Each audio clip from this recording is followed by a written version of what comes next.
అంత matter sir చెప్పారు. ఆయన రవీంద్ర రెడ్డి గారు చెప్పిన సమాచారం మేరకు చిన్న పాట రాశాను. ఆర్టీసీలో విరమణ పొందిన ఉద్యోగులు కార్మికులు ఆలోచన చేయాలి, మనమే మారాలి మన బతుకులు. ఆర్టీసీలో విరమణ పొందిన ఉద్యోగులు కార్మికులు ఆలోచన చేయాలి, మనమే మారాలి మన బతుకులు.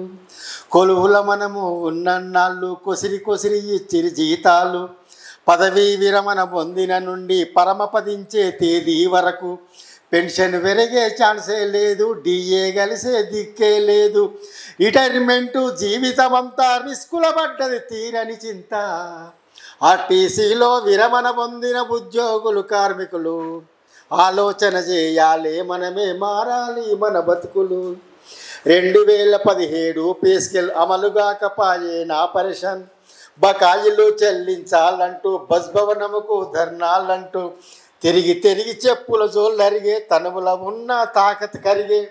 సంసారాలు పాడైపోబట్టే సర్కారుకు చలనము లేనట్టే. ఆర్టీసీలో విరమణ పొందిన ఉద్యోగులు కార్మికులు ఆలోచన చేయాలి, మనమే మారాలి మన బతుకులు.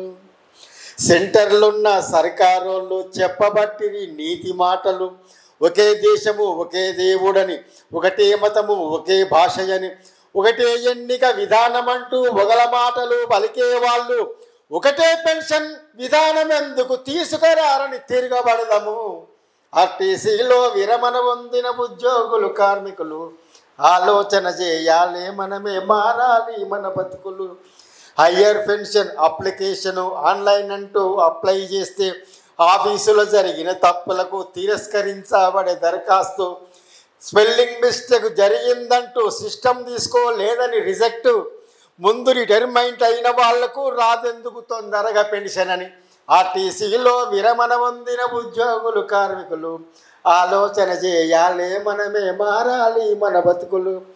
ప్రభుత్వ ఉద్యోగులందరి తీరు పే రివిజన్ డిఏతో పాటు పెరిగే పద్ధతి మనకుండాలని పెడదాం డిమాండ్ సాధన కొరకై. 30 ఏళ్ళు సర్వీస్ అయిపోయే, ముందు బతుకు తెరువు లేదాయే. అధికారంకై హామీలు ఇచ్చిన సర్కారోళ్ళతో సవాలు చేద్దాం, అధికారంకై హామీలు ఇచ్చిన సర్కారోళ్ళతో సవాలు చేద్దాం, సర్కారోళ్ళతో సవాలు చేద్దాం. Thank you.